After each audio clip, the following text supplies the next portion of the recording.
अस्सलामु अलैकुम वरहमतुल्लाहि वबरकातुहू। अल्हम्दुलिल्लाहि कफ़ा व सलामुन अला इबादिहि अल्लज़ीना इस्तफ़ा अम्मा बाद। मोहतरम नाज़रीन इकराम, आसान दर्स कुरान के अंदर 14वें पारे का 8वां रुकू है, जिसके अंदर सूरह नहल सूरह नंबर 16 की 12 आयतें, आयत नंबर 10 से 21 तक। औज़ु बिल्लाहि मिनश शैतानिर रजीम, बिस्मिल्लाहिर रहमानिर रहीम। हुवल्लज़ी अनज़ला मिनस समाइ माअन लकुम मिन्हु शराबुन व मिन्हु शजरुन फ़ीहि तुसीमून। वही अल्लाह है जिसने तुम्हारे लिए आसमान से पानी उतारा, उससे तुम खुद भी पीते हो और दरख्त भी उगते हैं जिनमें तुम जानवर चराते हो। युम्बितु लकुम बिहिज़्ज़रअ वज़्ज़ैतून वन्नख़ीला वल्अअनाब व मिन कुल्लि समरात इन्न फ़ी ज़ालिका लआयतन लिक़ौमिन यतफ़क्करून। वही उस पानी के ज़रिए तुम्हारे लिए खेती, जैतून, खजूर, अंगूर और हर किस्म के फल उगाता है। बेशक इसमें उन लोगों के लिए निशानी है जो गौर व फ़िक्र करते हैं। वसख़्ख़र लकुमुल लैला वन्नहारा वश्शम्स वल्क़मर वन्नुजूम मुसख़्ख़रातुम बिअम्रिही इन्न फ़ी ज़ालिका लआयातिन लिक़ौमिन यअक़िलून। और उसी अल्लाह ने तुम्हारे लिए रात और दिन, सूरज और चाँद को मुसख़्ख़र कर दिया, तुम्हारे ताबे कर दिया है, और तमाम सितारे भी उसके हुक्म से मुसख़्ख़र हैं, ताबे हैं। बेशक इसमें उन लोगों के लिए निशानियाँ हैं जो अक़ल रखते हैं। वमा ज़रअ लकुम फ़िल अर्ज़ि मुख़्तलिफ़न अलवानुहु इन्न फ़ी ज़ालिका लआयतन लिक़ौमिन यज़क्करून। और तरह तरह के रंगों की चीज़ें उसने तुम्हारे लिए पैदा की है, वो भी तुम्हारे ताबे कर दी हैं। बेशक इसमें उन लोगों के लिए निशानी है जो नसीहत हासिल करते हैं। वहुवल्लज़ी सख़्ख़रल बहरा लितअकुलू मिन्हु लहमन तरिय्या व तस्तख़रिजू मिन्हु हिल्यतन तलबसूनहा व तरल फुल्का मवाख़िर फ़ीहि व लितब्तग़ू मिन फ़ज़लिही व लअल्लकुम तशकुरून।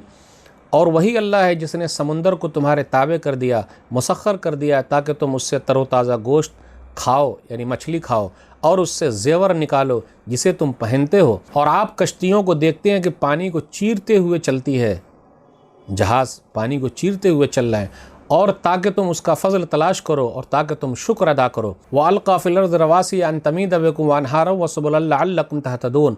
और उसी अल्लाह ने ज़मीन में पहाड़ गाड़ दिए ताकि ऐसा न हो कि वो तुम्हें लेकर झुक पड़े, हिलने लगे, और नहरें और रास्ते बनाए ताकि तुम सीधा रास्ता पा सको। व अलामातिन व बिन्नज्मि हुम यहतदून। और दूसरी निशानियाँ भी बनाई, और सितारों के ज़रिए भी लोग राह पाते हैं, रास्ता देख लेते हैं। अफ़मन यख़्लुक़ु कमन ला यख़्लुक़ु अफ़ला तज़क्करून। क्या फिर जो अल्लाह सब कुछ पैदा करता है उसकी मानिंद हो सकता है जो कुछ भी पैदा नहीं करता? क्या फिर तुम नसीहत हासिल नहीं करते? व इन तउद्दु निअमतल्लाहि ला तुहसूहा इन्नल्लाहा लगफ़ूरुर रहीम। और अगर तुम अल्लाह की नेमतों को गिनना चाहो तो गिन ही नहीं सकते हो। बेशक अल्लाह बड़ा बख्शने वाला, निहायत मेहरबान है। वल्लाहु यअलमु मा तुसिर्रून व मा तुअलिनून। और अल्लाह उसे खूब जानता है जो कुछ तुम छुपाते हो और जो कुछ जाहिर करते हो। वल्लज़ीना यदून मिन दूनिल्लाहि ला यख़्लुक़ून शैअन व हुम युख़्लक़ून। और वो लोग अल्लाह के सिवा जिन्हें पुकारते हैं वो कोई चीज़ पैदा नहीं कर सकते जबकि वो ख़ुद पैदा किए गए हैं। अमवातुन गैरु अहया वमा यशउरून अय्यान युबअसून। वो मुर्दे हैं, ज़िंदा नहीं, और वो ये भी शऊर नहीं रखते कि उन्हें दोबारा ज़िंदा करके कब उठाया जाएगा। नाज़रीन इकराम, आसान दर्स कुरान के अंदर 14वें पारे का 8वां रुकू है, जिसके अंदर सूरह नहल सूरह नंबर 16 की 12 आयतें 10 से 21 तक। अब आइए अल्लाह ताला की निशानियों को गिनते हुए चलें। इससे पिछले वाले दर्स में हमने अल्लाह की निशानियों के बारे में सुना था। वो ये था कि अल्लाह ने किस तरीके से आसमान और ज़मीन को पैदा किया है, इंसान को पैदा किया है, चौपाए जानवरों को अल्लाह ने पैदा किया, अल्लाह की निशानियाँ हैं। अब आज जो तज़किरा हो रहा है बारिश के फ़ायदे क्या है, आयत नंबर 10 और 11 पर गौर कीजिए। अल्लाह की नेमतों का जिक्र हो रहा है कि अल्लाह ताला बारिश नाजिल करता है। उससे फ़ायदे क्या? नंबर 1 आदमी के पीने के लिए है। नंबर 2 दरख्त भी उगते हैं। अगर पानी ना हो तो दरख्त कैसे उगेंगे? तो अल्लाह की निशानियों का जिक्र हो रहा है। और बारिश के फ़ायदों में से एक फ़ायदा ये भी है कि उसी के ज़रिए खेती हो रही है, दरख्त हैं, जैतून के दरख्त हैं, खजूर के दरख्त हैं, अंगूर के दरख्त हैं, और हर किस्म का फल उगता है। अगर बारिश ना हो तो कैसे फल उगेंगे? तो अल्लाह की निशानियाँ हैं। आयत नंबर 12 पर गौर करते हुए चले। दिन और रात, सूरज और चाँद, सितारे सब इंसान के मातहत अल्लाह ने कर दिए हैं। आदमी को चाहिए गौर करे, रात और दिन छोटे भी हो रहे हैं, बड़े भी हो रहे हैं। सूरज और चाँद किस तरह चल रहे हैं, अपनी अपनी मंजिलों में चल रहे हैं। सूरज चाँद से नहीं टकराता, चाँद सूरज से नहीं टकराते, और सब अपनी अपनी मंजिल में चल रहे हैं। चाँद जो है छोटा भी हो जा रहा, बड़ा भी हो जा रहा। फिर इसी तरीके से आप गौर करते हुए सूरज जैसा है वैसा ही नज़र आता है। ज़रा गौर तो करो, किसने ऐसा किया है, किसने बनाया है? तो ये निशानियाँ हैं। फिर उसके बाद ये कहा ज़मीन के अंदर भी अल्लाह ताला ने ज़मीन को फैला दिया, उसके अंदर भी निशानी है। वमा ज़रअ लकुम फ़िल अर्ज़ि मुख़्तलिफ़न अलवानुहु। ज़मीन के अंदर से आदमी मादनियात निकाल रहा है, नबातात है, जमादात है, हैवानात है, लोहे हैं, ہر چیز کہاں سے نکلتا ہے؟ پتھر ہے، یہ سب فائدے کی چیز ہے، زمین سے اللہ تعالیٰ نکال رہا ہے، تو ذرا غور تو کرو۔ اس کے بعد اللہ نے اپنی نعمتوں کا ذکر کرتے ہوئے کہا آیت نمبر 14 میں، سمندر کے اندر بھی اللہ کی بڑی نشانیاں، غور کرتے ہوئے چلو۔ سمندر کے اندر دیکھ لو کس طریقے سے موجیں ہیں، لیکن موجوں کو تمہارے ماتحت کر دیا ہے۔ سمندر کے اندر پہاڑ کی طرح موج آتی ہے، لیکن اگر انسان کے ماتحت نہ کیا جائے تو کشتی چلے گی ہی نہیں۔ تو یہ اللہ تعالیٰ نے پانی کو بھی، جو سمندر کے اندر پانی ہے، انسان کے ماتحت کر دیا تاکہ اس کی کشتی چلتی رہے۔ اور پھر اسی طرح یہ کہا کہ تم تازہ گوشت نکالتے ہو سمندر سے، تو اس سے مراد مچھلی ہے۔ پھر اسی طریقے سے زیورات نکالتے ہو، تو آپ زیورات کیسے نکالیں گے؟ ذرا غور کرتے ہوئے چلیں۔ پھر اسی طریقے سے تمہاری کشتیاں ہیں، ذرا غور کرتے ہوئے چلو، دیکھو سمندر کے اندر موجیں ہیں، لیکن اللہ تعالیٰ نے انسان کے ماتحت کر دیا۔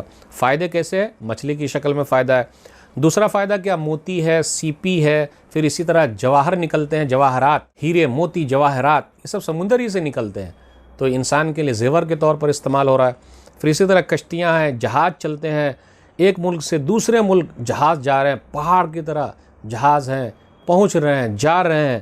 پھر اسی طرح تجارت لوگ کر رہے ہیں، تو سمندر پر بھی تمہاری حکومت ہم نے کر دی ہے، پانی کو بھی ماتحت کر دیا، موجوں کو کر دیا، کس طرح لے کے جانا ہے۔ ورنہ اللہ تعالیٰ اگر موجوں کو روکے رکھے اور ایسا خطرناک بنا دے تو بڑا مسئلہ ہو جائے گا۔ اس لیے کبھی کبھی دیکھیے گا کشتی ڈوب جاتی ہے، جہاز ڈوب جاتے ہیں، پریشانی جب بڑھ جاتی ہے تو یہ اللہ تعالیٰ نے موجوں کو انسان کے ماتحت کر دیا، اس کا ذکر ہے۔ پھر اس کے بعد زمین کے اندر اللہ نے پہاڑ کو گاڑ دیے ہیں، وَأَلْقَىٰ فِي الْأَرْضِ رَوَاسِيَ أَن تَمِيدَ بِكُمْ، پہاڑ کو گاڑ دیا۔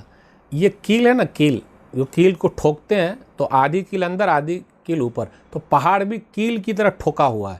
اگر زمین میں نہ ٹھوکا رہے تو زمین ہلنے لگے، اس لیے اللہ کی بڑی نشانی ہے، پہاڑ کو رکھا، ٹھوک دیا۔ زمین کہیں کہیں پہ ہل جاتی ہے، یعنی زلزلہ آ جاتا ہے تو بڑی بڑی بلڈنگیں گر جاتی ہیں، جھٹکے میں ختم۔ تو آپ غور کرتے ہوئے چلو، دیکھو یہ سب کیا ہو رہا، کون کر رہا ہے؟ پورے نظام کو چلا رہا ہے اور اللہ تعالیٰ چلا رہا ہے۔ پھر اسی طرح آگے یہ بیان کیا جا رہا ہے، نہریں ہیں زمین کے اندر، آپ دیکھ لیجئے، نہریں ہیں، سمندر ہیں، سب بہہ رہے ہیں۔ پھر اسے راہیں ہیں، اللہ نے راستے بنا دیے، پہاڑوں میں راستے ہیں، اس طرف سے اس طرف لوگ جا رہے ہیں، منزل ہے، منزل تک لوگ پہنچ جاتے ہیں۔ تو یہ سب غور کرنے کی بات ہے۔ نہروں کا سلسلہ بھی عجیب ہے، نہر کہاں سے شروع ہوتی ہے، کہاں ختم ہوتی ہے، دریا کہاں سے شروع ہے، کہاں سے ختم ہے، پتہ ہی نہیں۔ دائیں بائیں، شمال جنوب، مشرق مغرب، ہر طرف دریا بہہ رہی ہے۔ کون ہے جو یہ بہا رہا ہے؟ راستے بھی پوری دنیا کے اندر پھیلے ہوئے ہیں، آسمان میں بھی راستے بن گئے، انسان نے بنا لیے، یہ دماغ اللہ نے دیا۔ زمین کے اندر بھی راستے ہیں، یہ سب کون کر رہا ہے؟ کس نے دماغ دیا؟ کس نے بنایا؟ کس نے کیا؟ اللہ نے کیا ہے۔ افمن یخلق کما لا یخلق، تو کیا جس نے یہ سب چیزیں پیدا کی اور جس نے کچھ بھی پیدا نہیں کیا، تو کیا دونوں برابر ہو سکتے؟ جی نہیں۔ پھر آگے اللہ نے کہا وَإِن تَعُدُّوا نِعْمَتَ اللَّهِ لَا تُحْصُوهَا ان اللہ لغفور الرحیم، آیت نمبر 18 میں، کہ تم اللہ کی نعمتوں کو گننا چاہو گن ہی نہیں سکتے ہو، لیکن اللہ تعالیٰ بخشنے والا، رحم کرنے والا ہے۔ سورہ ابراہیم سورہ نمبر 14 کے اندر بھی آیت نمبر 34 میں یہ آیت آئی ہے، وَإِن تَعُدُّوا نِعْمَتَ اللَّهِ لَا تُحْصُوهَا إِنَّ الْإِنسَانَ لَظَلُومٌ كَفَّارٌ، تم اللہ کی نعمت کو گننا چاہو گن نہیں سکتے ہو، لیکن انسان بڑا ظالم ہے، بڑا ناشکرا ہے۔ جب اس چیز کو انسان کی طرف کہا گیا تو کہا ظالم ہے اور ناشکرا ہے، اور جب اللہ کی طرف کہا گیا، اللہ کا نام ہے، تو کہا اللہ بخشنے والا، رحم کرنے والا ہے، نعمتوں کے ذکر کے بعد۔ پھر اسی طرح یہ لوگ جن کو پوج رہے ہیں وہ لوگ خود ہی پیدا کیے گئے ہیں، تو کیسے دوسری چیز پیدا کر سکتے ہیں؟ لا یخلقون شیئا وہم یخلقون، ایک بھی چیز پیدا نہیں کر سکتے، وہ تو خود ہی پیدا کیے گئے ہیں۔ آگے اللہ نے آیت نمبر 21 میں کہا کمر توڑ کے رکھ دی، جس کو تم پوج رہے ہو، امواتن، مردہ ہیں، غیر احیا، زندہ ہیں ہی نہیں۔ صرف مردہ نہیں کہا بلکہ یہ بھی کہا زندہ ہے ہی نہیں، امواتن غیر احیا، اور ان کو بھی پتہ نہیں کب اٹھائے جائیں گے۔ تو اس لیے لوگوں کو چاہیے ایک اللہ کو مانے جو اللہ زندہ ہے، قائم ہے، حی ہے، قیوم ہے، ہر ایک کو چلانے والا ہے۔ تو آج کے درس میں بس اتنا ہی۔ اللہ سے دعا ہے کہ اللہ تعالی ہم لوگوں کو قرآن کریم کو پڑھنے، سمجھنے، عمل کرنے، لوگوں تک پہنچانے کی توفیق دے، آمین۔ والسلام علیکم ورحمۃ اللہ وبرکاتہ۔